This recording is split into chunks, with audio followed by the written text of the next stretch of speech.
అందరికీ నమస్కారం. మా ఛానల్కు తిరిగి స్వాగతం. ఈ వీడియోలో వేలాది మంది ఈపీఎస్ 95 పెన్షన్ హోల్డర్లు సమాధానాల కోసం ఆతృతగా ఎదురుచూస్తున్నారు. అవి ఎక్కడా కనిపించడం లేదు. లెక్కలేనన్ని విజ్ఞప్తులు మరియు అత్యవసర డిమాండ్లను నేరుగా ప్రధానమంత్రి కార్యాలయానికి పంపినప్పటికీ నిశ్శబ్దం చెవులు చిల్లులు పడేలా చేస్తోంది. కాని మే 8, 2025న ఊహించని సంఘటన జరిగింది. అది పెన్షనర్ల జీవితాన్ని మార్చగలదు. పెన్షన్ పెంపు డిమాండ్ గురించి ప్రభుత్వం నిజంగా ఏమి ఆలోచిస్తుందో వెల్లడించే లోక్సభ సభ్యునికి కార్మిక మంత్రి నుండి ఒక లేఖ ఇప్పుడే వెలుగులోకి వచ్చింది. ఇది ఈపీఎస్ 95 పెన్షనర్లు ఎదురుచూస్తున్న పురోగతి అవుతుందా లేదా అస్పష్టమైన వాగ్దానాల మరో రౌండ్ అవుతుందా? పూర్తి వీడియో చూడండి, ఎందుకంటే ఈ వీడియోలో మేము ప్రతి వివరాలను వివరిస్తాము.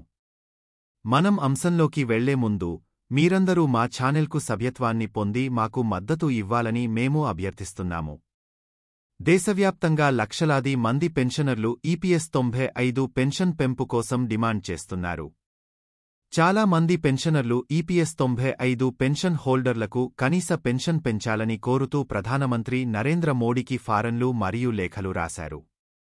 అయితే ఇప్పటివరకు ఈ అభ్యర్థనలకు సంబంధించి ప్రధానమంత్రి లేదా పీఎంఓ నుండి అధికారిక స్పందన రాలేదు.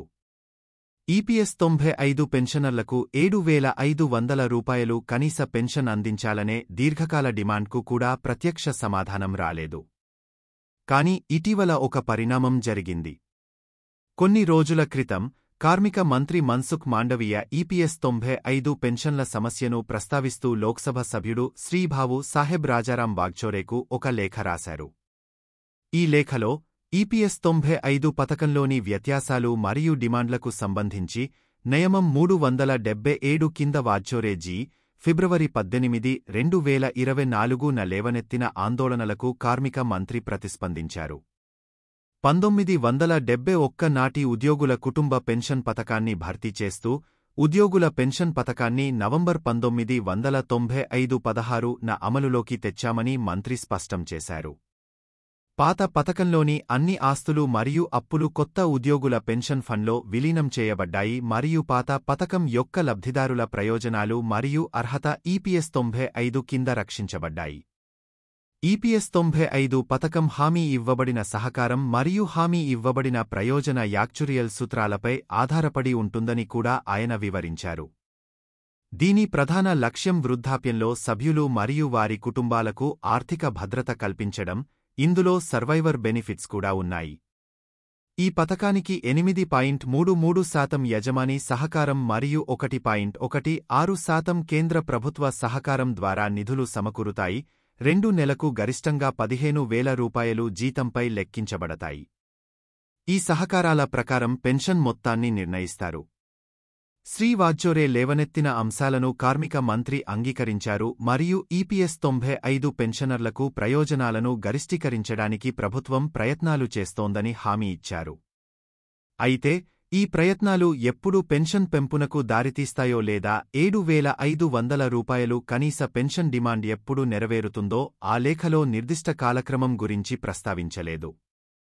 కాబట్టి ప్రభుత్వం ఈ సమస్యలను గుర్తించి పరిష్కారం కోసం కృషి చేస్తున్నట్లు చెబుతున్నప్పటికీ ఈపీఎస్ 95 పెన్షనర్ల డిమాండ్లు ఎప్పుడు నెరవేరుతాయనే దానిపై ఇంకా స్పష్టమైన సమాధానం లేదు.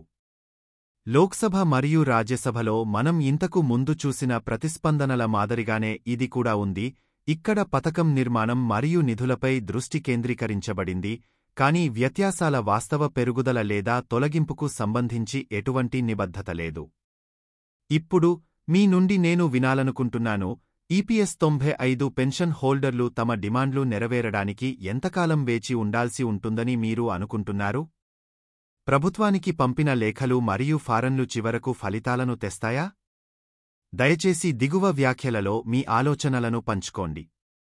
ఈ వీడియో మీకు ఉపయోగకరంగా అనిపిస్తే దయచేసి మరిన్ని నవీకరణల కోసం మా ఛానెల్ను లైక్ చేయండి, షేర్ చేయండి మరియు సబ్స్క్రైబ్ చేయండి. ఈ వీడియో చూసినందుకు ధన్యవాదాలు.